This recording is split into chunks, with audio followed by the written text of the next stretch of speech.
Hey YouTube bro, it's me Evelyn. I'm going to be talking about two things. Number one, my experience in South Korea, answering some of the frequently asked questions from my South Korea travel vlogs, which I will link right now in the atmosphere of this video, and I will put the links in the video description box for those of you who are watching my face through mobile voodoo technologies. Let's get the basic frequently asked questions out of the way. Hi, my name is Evelyn. I am 23 years old, and I went to South Korea for 2 weeks in October to visit my best friend, whose name is Doyin. She is a teacher in South Korea, and it was my personal vacation time. Yes. This is the camera I used for my vlogging travels, and then Instagram on my phone, of course. It is a Canon SX160IS. I edited my videos in iMovie, like I'm editing this one in iMovie. Someone also asked for a tip on how to edit videos. This is the biggest tip I can give anybody. Linger on the subject longer than you think you need to linger on the subject. Too many people are out here operating their camera like it is an eyeball. Pew, pew, pew, pew, pew, pew, pew, pew, pew. Our eyeballs are moving so fast and we don't even notice how fast our eyeballs are moving.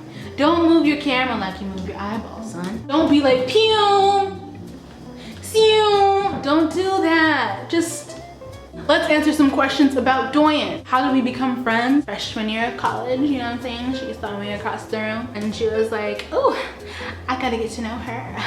And I was like, shawty swing my way. Sure look good to me. She is in the Talk program, which is a public program that, which means it's through the South Korean government, and she teaches English. That's pretty much all I know about her program. If you would like more information, I can put a link in the video description box, but I can't really tell you about the quality. But she looked like she's doing good for herself. How does she take care of her natural hair in South Korea? She takes care of it the same way she would here. The process doesn't really change. It's more of the access to products. And I feel like she stocked up before she left about a year ago, and she has come back to the US once, maybe twice, I don't know, and has undoubtedly taken products with her. I did bring her like a pack of shower caps and like some conditioner that she needed, but I will say this though, I never did my hair when I was in South Korea because it was too dang humid. My hair was perpetually damp, perpetually wet, just like a sponge. Like, the atmosphere was like all inside, and then it gets trapped, like the heat gets trapped in my hair, and then I like have like a stroke. It was, I had Bantu knots for like 72 hours at one point. Like, they were just not drying. Someone asked if Doyin speaks fluent Korean. No, she do not. Now you might be wondering how you teach a class for a couple of hours and you don't speak the same language. Listen, it can happen. I've seen it with mine own eyes. I mean, she knows words. She can like get around, order food, say thank you. You make a way where there seems to be no way, and really that's all that matters. A lot of it, when if you've ever been to a country where most of the people are not going to speak the same language as you, a lot of it is just inferring and using your common sense. If you're at a restaurant, the waiter is only going to be saying like a handful of phrases. Like, he's not going to be over here asking you about politics. He's going to be asking you, what do you want? Do you need more water? You feel what I'm saying? So you can just like infer what he's saying. A lot of pointing, a lot of nodding, a lot of smiling. No, yes. Someone asked about K-pop. I don't know anything about K-pop. That is all Doyin. Even before she went to South Korea, she was into the K-dramas and K-pops. My only connection is that that web series K-Town, the reality show on YouTube. Ratch, Asian Ratch, and I love it. I love it. Someone asked, as a person who only speaks English, would it be easy or hard for you to use public transportation? Well, I tell you right now that I'm not going to pronounce this correctly. The Korean alphabet is called Hangul. In public transportation, really most signs, you know what I'm saying, on the road, on the highways, anywhere important, really, is going to have the Hangul characters but also the same words spelled out in the letters that we know. So you can always at least read where you're going.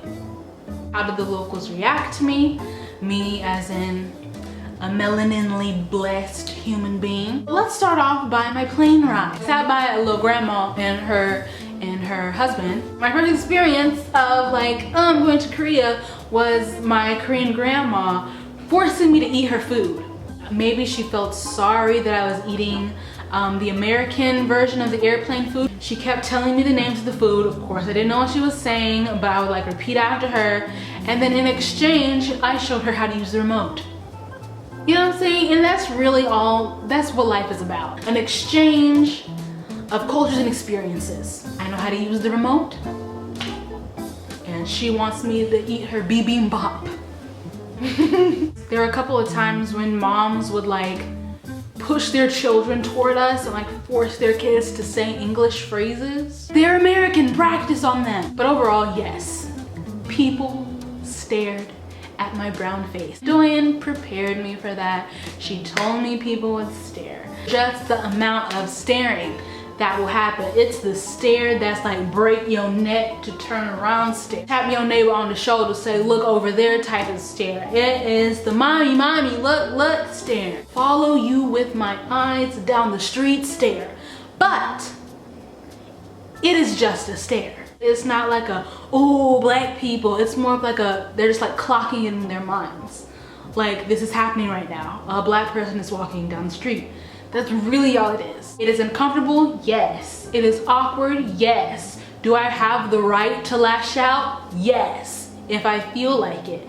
But at the end of the day, in my 2 weeks in South Korea, I knew the majority of it was just the novelty of my brownness.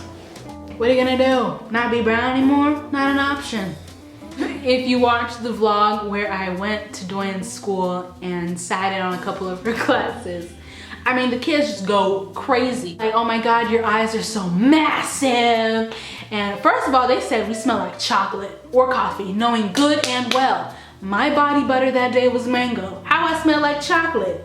Are you kidding me? Chocolate though? Knowing not one of us have chocolate fragranced anything on our persons. But it happens though. You know, it's just discovery. But like I said, you reserve the right to not let people discover you. You know what I'm saying? Like, it's your right to not be in the mood on any particular day. There was one time we were on the beach and this guy was like taking a picture of us with his cell phone. Like, I am not a mountain lion that is on the highway. Like, you know when someone stares at you and you make the decision, I'm gonna stare back?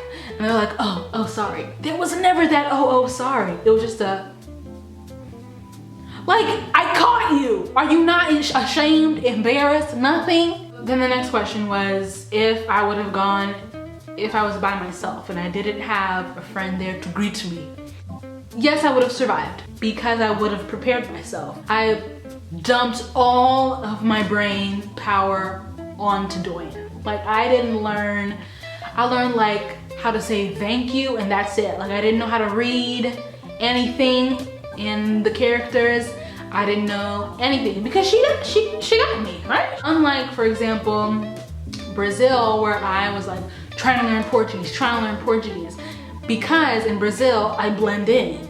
You know what I'm saying? Until I open my mouth to speak, no one's gonna be like United States, United States, United States. In South Korea, I'm obviously not South Korean.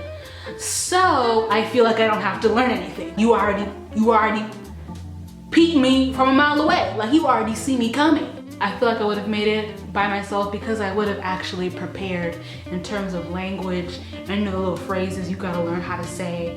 I did always ask how to say the main phrases, like, get away from me! Interesting things about South Korea. Apparently it's cool for couples to dress identically. There's a lot of like couple outfits, like identically. The same clothes. So in one of my vlogs, I went to a dog cafe, place where you go get something to drink and pet dogs. That's literally all you do. It is a cafe in which dogs live, you know what I'm saying? And you pet them. I don't know what it is.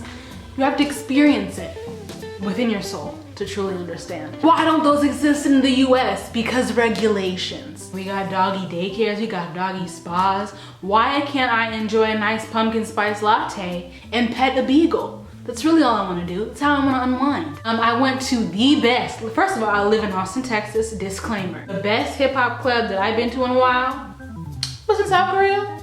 They was getting it. So if you're in, what's that town? Itaewon? If you're in Itaewon, go to Cake Shop. Is it Cake Shop? Cake Pop? Go to Cake Shop. You gonna have fun.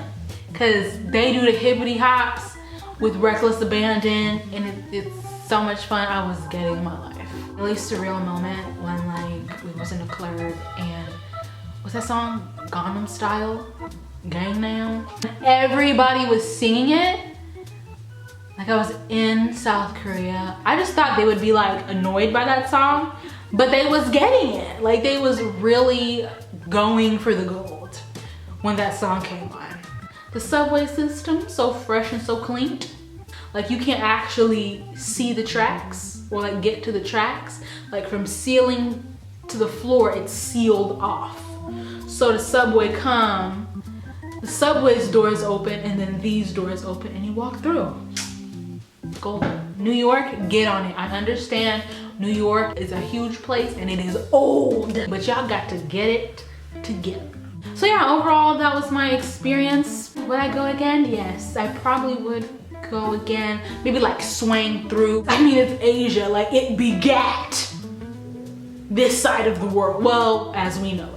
They got empires and stuff. We ain't got empires. What I'm trying to say is that I really enjoyed going to South Korea and I would go somewhere else on the continent of Asia.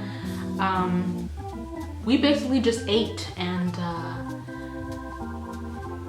partied and ate. You have made it to the second part of this video, which is just gonna be some quick tips on how to finance an international trip.